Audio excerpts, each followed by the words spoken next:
আসসালামু আলাইকুম। এখন দেখবেন সংবাদ শিরোনাম। বরিশালে বিএনপির জনসভায় নেতাকর্মীদের বিপুল উপস্থিতি, বক্তব্য দেবেন তারেক রহমান, দুপুরে যাবেন ফরিদপুর। উত্তরের কুড়িগ্রাম ও লালমনিরহাটে জামায়াত আমিরের জনসভা আজ, ফেরার পথে অংশ নেবেন টাঙ্গাইলের জনসভায়।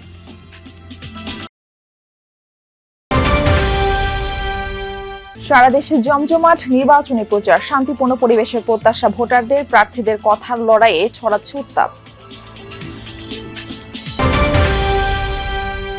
নানা বিতর্কের পর নাম বদলালো র্যাবের, নতুন নাম স্পেশাল ইন্টারভেনশন ফোর্স। অতীতের তুলনায় ভালো ভোটের আশা স্বরাষ্ট্র উপদেষ্টার। এতক্ষণ দেখছিলেন সংবাদ শিরোনাম, এখন দেখবেন বিস্তারিত। বরিশাল বেলস পার্ক মাঠে আজ বিএনপির বিভাগীয় নির্বাচনী সমাবেশ। তাতে যোগ দিয়েছেন দলের চেয়ারম্যান তারেক রহমান। কিছুক্ষণের মধ্যেই তিনি সমাবেশে বক্তব্য রাখবেন। সকাল থেকে বরিশাল ও আশপাশের বিভিন্ন জেলা থেকে নেতাকর্মীরা সমাবেশে যোগ দিয়েছেন। লঞ্চ, স্পিড বোট, যে যেভাবে পারছেন ছুটে আসছেন তারেক রহমানের সমাবেশে। বরিশাল বিভাগের 21টি আসনের প্রার্থীকে ভোটারদের সামনে পরিচয় করিয়ে দিবেন বিএনপি চেয়ারম্যান। একই সাথে ধানের শীষের পক্ষে চাইবেন ভোট। সে সাথে আগামীর দেশ গড়ার পরিকল্পনা আর স্থানীয় সমস্যা নিয়ে তারেক রহমানের চিন্তা ভাবনাও উঠে আসবে সমাবেশের বক্তব্যে। 2 দশকের বেশি সময় পর তারেক রহমানের বরিশাল সফর ঘিরে তৃণমূলের নেতাকর্মীরা উজ্জীবিত। তাদের প্রত্যাশা, এই সমাবেশের মধ্য দিয়ে ভোটের প্রচারে গতি বাড়বে, ভোটাররাও আশ্বস্ত হবেন প্রার্থীর প্রতি। বরিশালের সমাবেশ শেষে দুপুরে তারেক রহমান যোগ দিবেন ফরিদপুর রাজেন্দ্র কলেজ মাঠে নির্বাচনী সমাবেশে। কুড়িগ্রামে চলছে 11 দলীয় ঐক্যের জনসভা। কিছুক্ষণের মধ্যে বক্তব্য দিবেন জামায়াতের আমির ডাক্তার শফিকুর রহমান। স্বাধীনতাকে বেছে নিয়েছি, প্রয়োজনে জীবন দেব। এরাই আমাদেরকে শক্তি জুগিয়েছিল। মা কুলের সন্তানরা রাস্তায় এসে বলেছিলেন, আমার এই 10 মাসের সন্তান নিয়ে এখানে হাজির হওয়ার মানে হচ্ছে আজকে সারা বাংলাদেশের রাস্তায় যে কোটি কোটি যুবক যুবতী নেমেছে, তাদেরকে বলা যে সন্তান আমাদের একটা নয়, তোমরা সবগুলো আমার সন্তান। সাংবাদিকরা বলেছিল, মুহুর্মুহু গুলি, একটার পর একটা লাশ, আপনি কেন অবুঝ বাচ্চা নিয়ে এখানে এসেছেন? তিনি বলেছিলেন, আমি শহীদ হতে এসেছি। মা তোমাকে সালাম। এই মুক্তির এই বাকে মাদের যেখানে এই অবদান, আমরা বড় ব্যথিত। মায়েরা আপনাদের কাছে লজ্জিত। একটি দল এবং তাদের লেলিয়ে দেওয়া কিছু কাণ্ডজ্ঞানহীন মানুষ আজকে বাংলাদেশের বিভিন্ন জায়গায় মা বোনদের, নারীদের গায়ে হাত দিচ্ছে। তারা হুমকি দিচ্ছে কাপড় খুলে নেবে এবং হিজাব পরে আসলে খুলে ফেলো। তারা বলছে এদেরকে ঠেকিয়ে দাও, যেখানে পাও ওদেরকে পিটাও। লজ্জা! এরা কি মায়ের পেট থেকে দুনিয়ায় আসে নাই?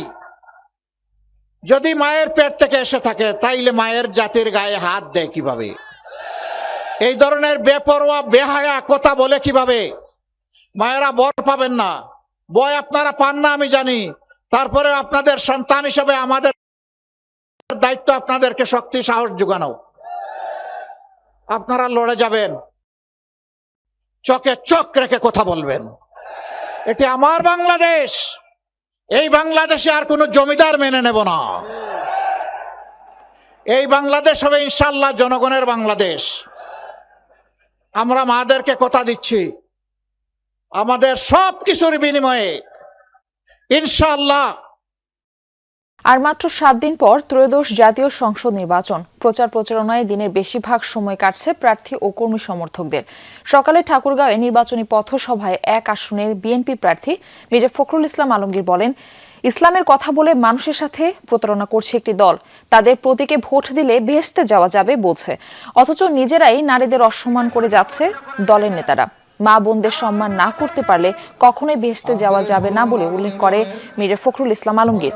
এদিকে নারায়ণগঞ্জে জামাতের নির্বাচনী পথসভায় যোগ দেন দলটির সেক্রেটারি জেনারেল মিয়া গোলাম পরওয়ার। এছাড়া সারা দেশে প্রার্থীরাও নিজেদের নির্বাচনী এলাকার প্রতিটি অলিগলি চষে বেড়াচ্ছেন। কর্মী সমর্থকদের নিয়ে সাথে নিয়ে যাচ্ছেন ভোটারদের দ্বারে দ্বারে। তাদের দুঃখ দুর্দশার কথা শুনে সেসব সমস্যা সমাধানের আশ্বাস দিচ্ছেন। লিফলেট বিতরণ, পথসভা এবং উঠান বৈঠকে সকাল থেকে রাত অবধি চলছে নির্বাচনী প্রচারণা।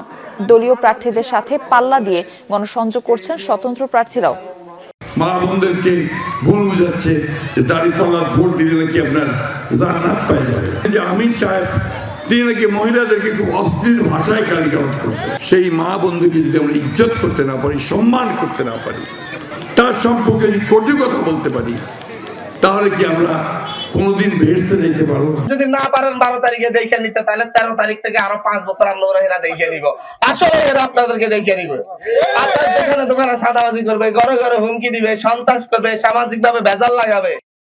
শেরপুর 3 আসনের বৈধ প্রার্থীর মৃত্যুতে আরপিও অনুযায়ী উক্ত আসনের সংসদ নির্বাচন স্থগিত করা হয়েছে। সকালে এই সিদ্ধান্ত জানাবেন ইসি সচিব আখতার আহমেদ। মঙ্গলবার রাতে শ্রীবর্দী ঝিনাইগাতি আসনের জামায়াত প্রার্থী এবং জেলা জামায়াতের সেক্রেটারি নুরুজ্জামান বাদলের মৃত্যু হয়। পরিবার জানায় রাত 10টার দিকে অসুস্থ হয়ে পড়েন তিনি। শ্রীবর্দী হাসপাতালে নেওয়া হলে অবস্থার অবনতি হয়। তাকে ময়মনসিংহ মেডিকেল। নির্বাচনের আগে এলিট ফোর্স র্যাবের নাম পরিবর্তন করছে সরকার। নতুন নাম স্পেশাল ইন্টারভেনশন ফোর্স SIF। স্বরাষ্ট্র উপদেষ্টা জানান 1 সপ্তাহের মধ্যে নতুন পোশাক পাচ্ছে র্যাব। আর সচিব বলেছেন র্যাব নামটি খারাপের প্রতীক ছিল। স্বরাষ্ট্র মন্ত্রণালয়ের কোর কমিটির বৈঠক শেষে এই নিয়ে সিদ্ধান্ত জানান উপদেষ্টা। এ সময় জাহাঙ্গীর আলম চৌধুরী নির্বাচনে মব হওয়ার টিআইবির আশঙ্কার সাথে দ্বিমত প্রকাশ করেন। পরে মার্কিন রাষ্ট্রদূতের সাথে নির্বাচনী আইন শৃঙ্খলা নিয়ে আলোচনা হয় উপদেষ্টার।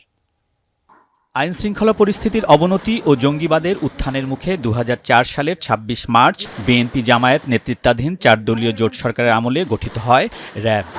এতে আইনশৃঙ্খলা কিছুটা নিয়ন্ত্রণে এলেও বিতর্ক ছিল বাহিনীটির বিচার বহির্ভূত ক্রসফায়ার নিয়ে। তবে আওয়ামী লীগ সরকারের আমলে সব মাত্রা ছাড়ায় ক্রমাগত গুম খুনের কারণে 2021 সালের ডিসেম্বরে বাহিনীটির শীর্ষ কর্মকর্তারা মার্কিন যুক্তরাষ্ট্রের নিষেধাজ্ঞায় পড়ে।